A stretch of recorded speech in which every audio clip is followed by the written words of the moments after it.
നമസ്കാരം. എല്ലാ സജ്ജനങ്ങൾക്കും സന്ധ്യാദീപത്തിലേക്ക് സ്വാഗതം.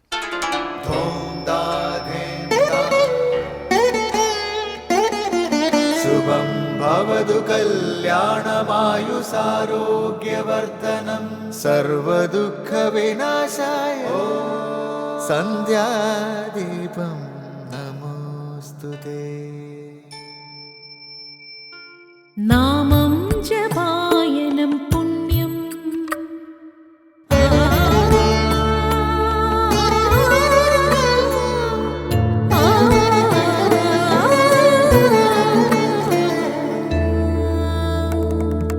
നാമം ജപായനം പുണ്യം നിരുപമദീപാങ്കുരം പോലെ സ്വരശ്രുതിലയവരമതുലം ദീവാങ്കണം മോക്ഷസംഗീതസാരം നീളും വഴിത്താരയിൽ ജീവതാരം മന്ത്രാലാപം മായാവിൻ നിൻ പ്രസാദം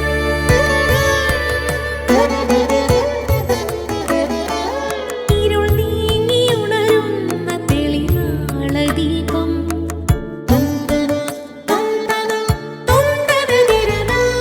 ഇരുൾ നീങ്ങിയുണരുന്ന തെളിനാളദീപം പ്രണവാമൃതം ചൊരിയുന്ന ദീപം ദീപം ദീപം ദീപം ദീപം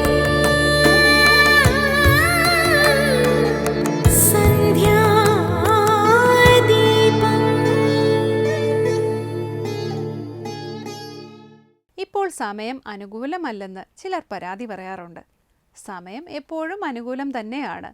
നമ്മൾ സമയത്തോട് അനുകൂലിക്കുന്നില്ല എന്നേ ഉള്ളൂ.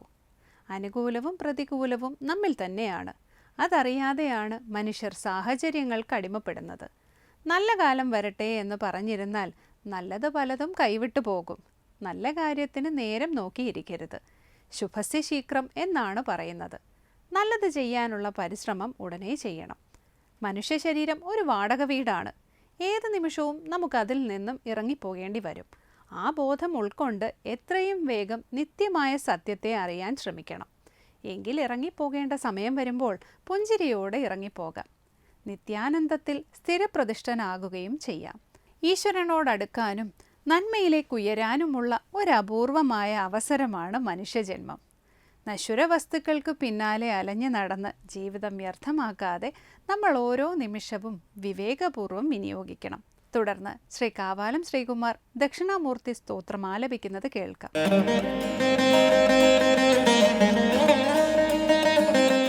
വിശ്വം ദർപ്പണദൃശ്യമാനനഗരീതുല്യം നിജാന്തർഗതം പശ്യന്നാത്മനി മായയ ബഹിരിവോദ്ഭൂതം യഥാ നിദ്രയാ യഃ സാക്ഷാത് കുരുതേ പ്രബോധസമയേ സ്വാത്മാനമേവാദ്വയം തസ്മൈ ശ്രീ ഗുരുമൂർത്തയേ നമ ഇദം ശ്രീ ദക്ഷിണാമൂർത്തയേ. വിശ്വം ദർപ്പണദൃശ്യമാനനഗരീതുല്യം നിജാന്തർഗതം പശ്യന്നാത്മനി മായയ ബഹിരിവോദ്ഭൂതം യഥാ നിദ്രയാ യഃ സാക്ഷാത് കുരുതേ പ്രബോധസമയേ സ്വാത്മാനമേവാദ്വയം തസ്മൈ ശ്രീ ഗുരുമൂർത്തയേ നമ ഇദം ശ്രീ ദക്ഷിണാമൂർത്തയേ. അടുത്തതായി ശങ്കര സ്തോത്രാമൃതം. കണ്ണാടിയിൽ കാണപ്പെടുന്ന നഗരിക്ക് തുല്യം എന്നാണ് ശങ്കരാചാര്യർ സ്വാമികൾ വിശ്വത്തെ വിശേഷിപ്പിച്ചിരിക്കുന്നത്. വളവുള്ള റോഡിൽ പ്രത്യേകതരം കണ്ണാടി വയ്ക്കാറുണ്ട്. അപ്പുറത്തുകൂടി വരുന്ന വാഹനങ്ങളും റോഡും അതിൽ കാണാം. കണ്ണാടിയിൽ കാണുന്ന പ്രതിരൂപങ്ങൾ ഉള്ളവയാണോ ഇല്ലാത്തവയാണോ എന്ന് സംശയിച്ച് വാഹനം ഓടിക്കാൻ കഴിയുകയില്ല. കണ്ണാടിയിൽ ഒരിക്കലും വാഹനമില്ല. പക്ഷേ കണ്ണാടിയിൽ വാഹനം നാം കാണുന്നു. ഈ പ്രപഞ്ചം അഖിലവും തന്നെ ഇതുപോലെ കണ്ണാടിയിൽ പ്രതിഫലിച്ച് കാണുന്നു എന്ന ശ്ലോകത്തിൽ സ്വാമി ചിദാനന്ദപുരി വ്യാഖ്യാനിക്കുന്നത് കേൾക്കാം.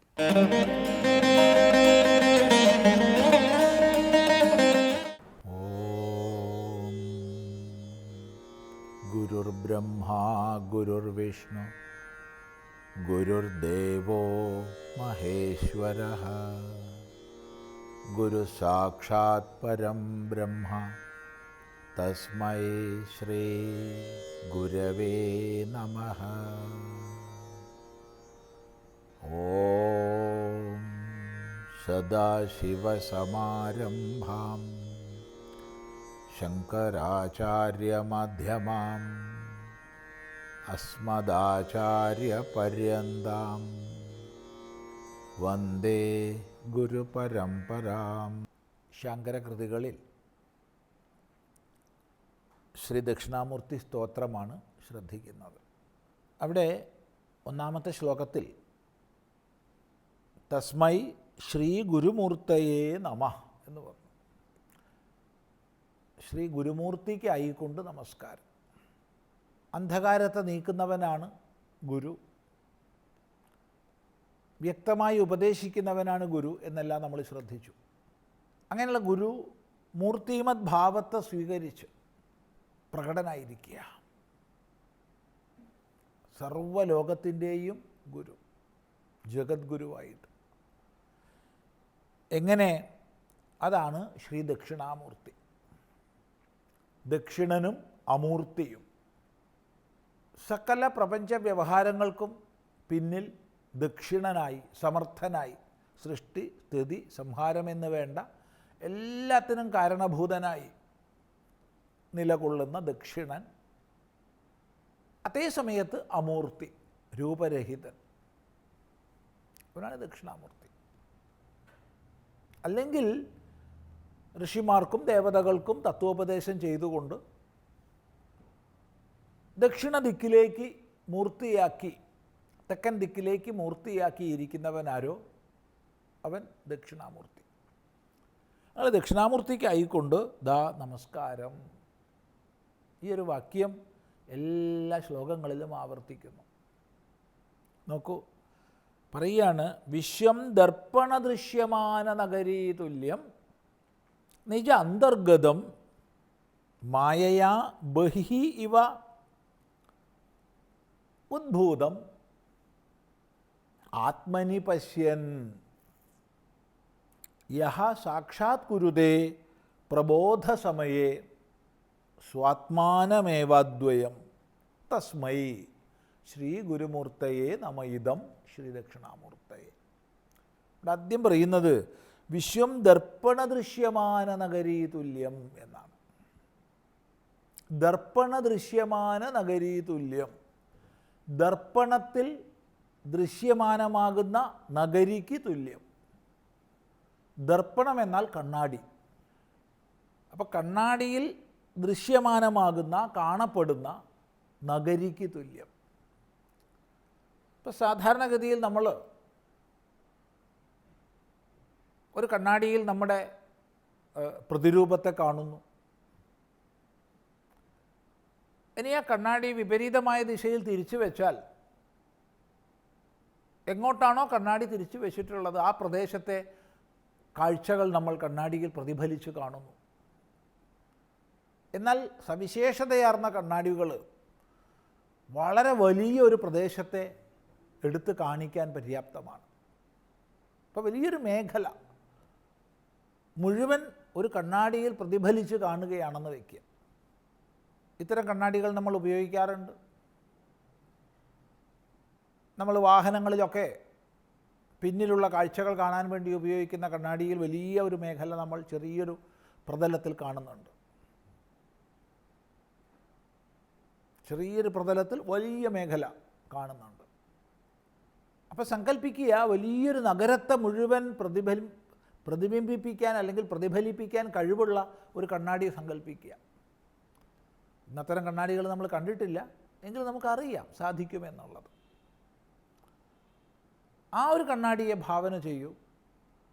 അപ്പോൾ വലിയൊരു നഗരി മുഴുവൻ അതിൽ പ്രതിബിംബിക്കുകയാണ്, പ്രതിഫലിക്കുകയാണ്. ഒരു നഗരത്തെ, ഒരു പട്ടണത്തെ മുഴുവൻ നമ്മൾ ആ കണ്ണാടിയിൽ കാണുന്നു. എവിടെയാണ് നഗരമുള്ളത്? നമ്മൾ കാണുന്നത് കണ്ണാടിയിലാണ്. അപ്പോൾ കണ്ണാടിക്കുള്ളിൽ ഒരു നഗരം മുഴുവൻ നമ്മൾ കാണുകയാണ്. എന്നാൽ നമുക്കറിയാം, നഗരം വേറെയാണ്, ഒരിക്കലും അത് കണ്ണാടിക്കുള്ളിലല്ല. കണ്ണാടിക്കുള്ളിലല്ല നഗരം എന്നറിഞ്ഞാലും ആ കണ്ണാടിക്കുള്ളിൽ നമ്മൾ നഗരം കാണുന്നു. ഇതുപോലെ ഈ വിശ്വമഖിലവും, വിശ്വം സമസ്തം, വിശ്വം പ്രപഞ്ചം, അഖില ഭുവനങ്ങളും അഖില ജഗത്തുക്കളും അഖില പ്രപഞ്ചങ്ങളും അടങ്ങുന്ന വിശ്വം. വിശ്വമെന്ന് പറയുമ്പോൾ ഇവിടെ നമുക്ക് ലോകം, പ്രപഞ്ചം, ജഗത്ത്, ഭുവനം എന്നുള്ള അർത്ഥം എടുത്താൽ മതി. എങ്കിലും പദാർത്ഥം സൂക്ഷ്മമായി വിചാരം ചെയ്യുമ്പോൾ എല്ലാം എന്തിലേക്ക് പ്രവേശിക്കുന്നുവോ, എല്ലാം എന്തിൽ പ്രവേശിച്ച് നിലകൊള്ളുന്നുവോ അത് വിശ്വം എന്ന് മനസ്സിലാക്കാം. അപ്പോൾ ഈ പ്രപഞ്ചമഖിലവും ഒരു കണ്ണാടിയിൽ കാണപ്പെടുന്ന നഗരം പോലെ നിജ അന്തർഗതം, തന്നുള്ളിലുള്ളതാണ്. വാസ്തവത്തിൽ തന്നുള്ളിൽ തന്നെയുള്ളതിനെ താൻ പുറത്ത് പലതായി വിഭജിച്ച് കാണുകയാണ്. ഏകവും അദ്വയവുമായ ഉണ്മയാണ് ജഗത്തായും ഈശ്വരനായും ജീവനായും ഒക്കെ ഭാസിക്കുന്നത്. ജഗത്തൊന്ന് വേറെ, ഈശ്വരനൊന്ന് വേറെ, ജീവനൊന്ന് വേറെ. ഇനി ജഗത്തിലോ അനന്ത വൈചിത്ര്യങ്ങളാർന്ന ഘടകങ്ങളാണ്. ഇതില്ലെന്ന് പറയുന്നില്ല. തീർച്ചയായിട്ടും വ്യാവഹാരിക തലത്തിൽ ജഗത്തുണ്ട്. വ്യാവഹാരികമായി ജഗത്തുണ്ട് എന്നുള്ളതിനെ എല്ലാ വേദാന്ത ശാസ്ത്രങ്ങളും ആദരിക്കുന്നുമുണ്ട്. എന്നാൽ ജീവനുണ്ട്, ജഗത്തുണ്ട്, ഈശ്വരനുണ്ട് എന്നിടത്ത് എല്ലാമുള്ള ഉണ്മ, അസ്തിത്വം, സത്ത ഏകമാണ്, അദ്വിതീയമാണ്. ആ ഉണ്മയാണ് ഞാൻ. ഈ ഒരു ദൃഷ്ടിയിൽ ഈ പ്രപഞ്ചത്തിന് മുഴുവൻ ഉണ്മയെ നൽകുന്നവൻ ഞാൻ തന്നെയാണ്. വാസ്തവത്തിൽ ഞാൻ എന്നിൽ നിലകൊള്ളുന്നതിനെ പുറമേ ഉള്ളതായി കാണുകയാണ്. അപ്പോൾ വിശ്വമഖിലവും വാസ്തവത്തിൽ നിജ അന്തർഗതം, അത് ദർപ്പണദൃശ്യമാന നഗരീ തുല്യമാകുന്നു. ഈയൊരു കാഴ്ച, ഈയൊരു ദർശനം, അതിനെയാണ് ഇവിടെ വാഴ്ത്തുന്നത്. തുടർന്ന് നമുക്ക് ആ ദർശന മഹിമയെ വിചാരം ചെയ്യാം അടുത്ത പ്രാവശ്യം.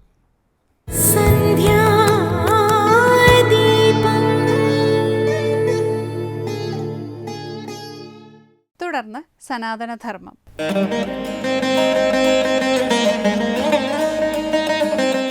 വാൽമീകി രാമായണവും മഹാഭാരതവും ഭാരതത്തിൻ്റെ രണ്ട് ഇതിഹാസങ്ങളാണ്.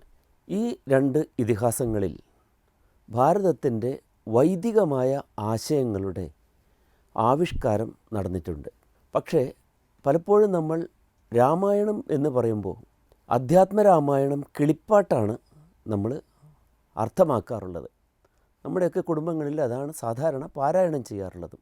പക്ഷേ വാൽമീകി രാമായണം മുറുകെ പിടിച്ചിട്ടുള്ള ആ ഒരു ആശയപ്രപഞ്ചം മുഴുവനായും അധ്യാത്മരാമായണം കിളിപ്പാട്ടിൽ കാണുന്നില്ല. അധ്യാത്മരാമായണം സംസ്കൃതത്തിൽ എഴുതപ്പെട്ടിട്ടുള്ള കൃതിയാണ് എന്ന് നിങ്ങൾക്കറിയാമല്ലോ. അതിൻ്റെ ചുവട് പിടിച്ചാണ് തുഞ്ചത്തെ രാമാനുജൻ എഴുത്തച്ഛൻ അധ്യാത്മരാമായണം കിളിപ്പാട്ട് രചിച്ചിട്ടുള്ളത്. പക്ഷേ ഇതിലൂടെ പോയപ്പോൾ വാൽമീകി രാമായണത്തിൻ്റെ ആ ഒരു ആശയപ്രപഞ്ചം കുറച്ച് മാറിപ്പോയിട്ടുണ്ട്. വാൽമീകി രാമായണം ആദികാവ്യം, വാൽമീകി ആദികവിയും, ഇത് നമുക്കെല്ലാം അറിയാം. അപ്പോൾ ഒരു കാവ്യം വായിച്ച് മനസ്സിലാക്കുന്നത് ഒരു പുരാണം വായിച്ച് മനസ്സിലാക്കുന്നത് പോലെയല്ല.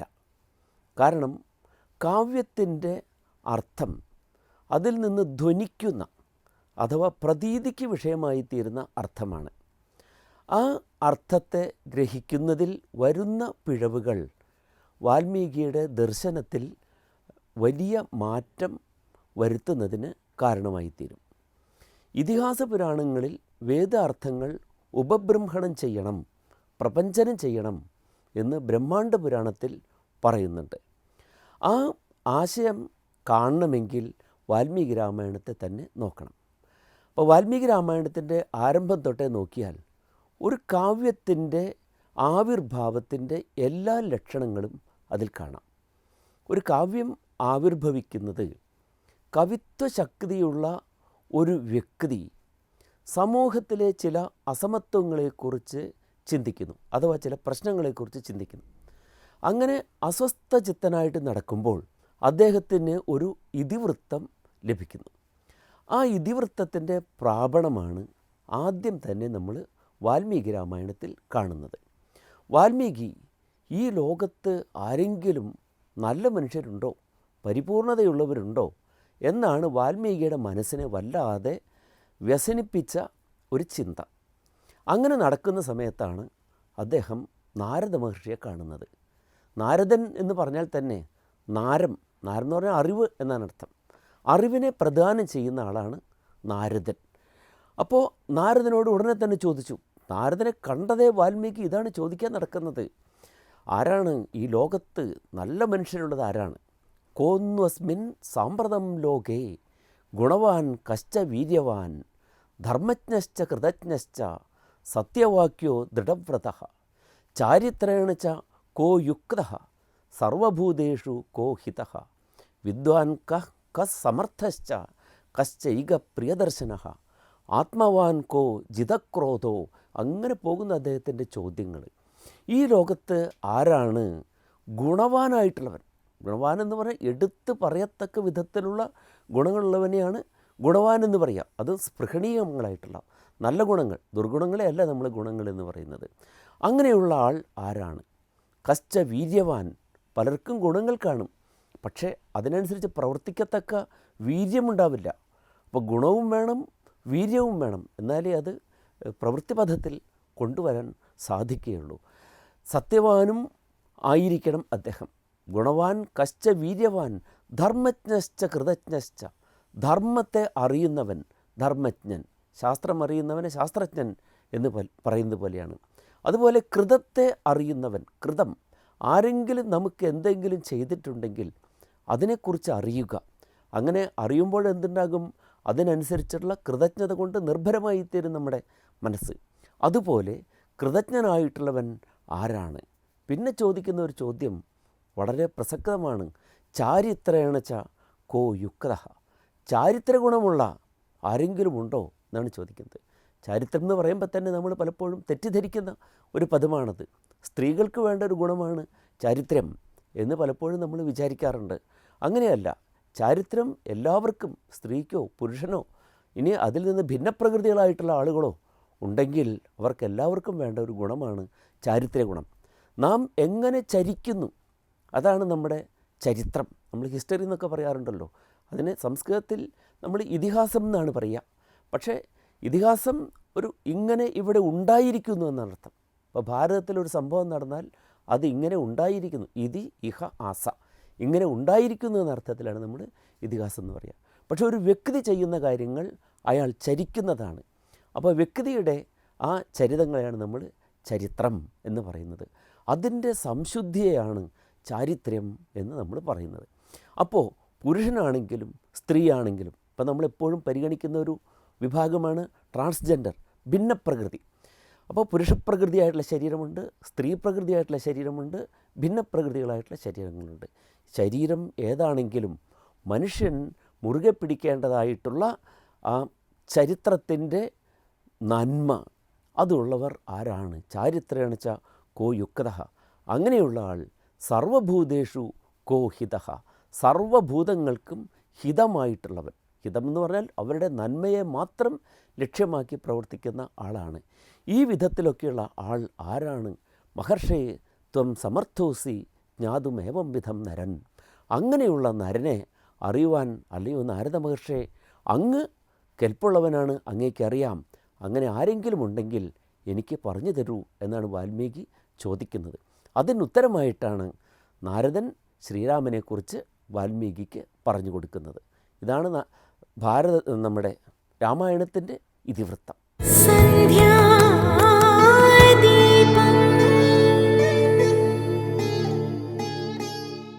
ദീപാരാധനയ്ക്കായി ഇനി ക്ഷേത്രസന്നിധിയിലേക്ക് പോകാം. സത്യം, ജ്ഞാനം, ധർമ്മം, ദയ, ശാന്തി, ക്ഷമ, ഈ ആറുമാണ് യഥാർത്ഥത്തിൽ നമ്മുടെ ബന്ധുക്കൾ. ഈ 6 പേരും നമ്മൾക്കൊപ്പം ഉണ്ടെങ്കിൽ ജീവിതം ശ്രേഷ്ഠമായിരിക്കും. മംഗളാരതി തൊഴുത്ത് ഇന്നത്തേക്ക് മടങ്ങാം. എല്ലാവർക്കും നമസ്കാരം.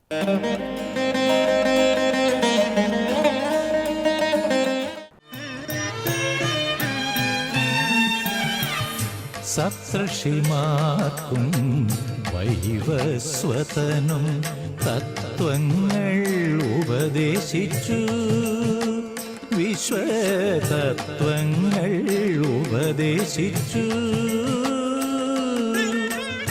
സപ്തർഷിമാർക്കും വൈവസ്വതനും തത്വങ്ങൾ ഉപദേശിച്ചു, വിശ്വതത്വങ്ങൾ ഉപദേശിച്ചു.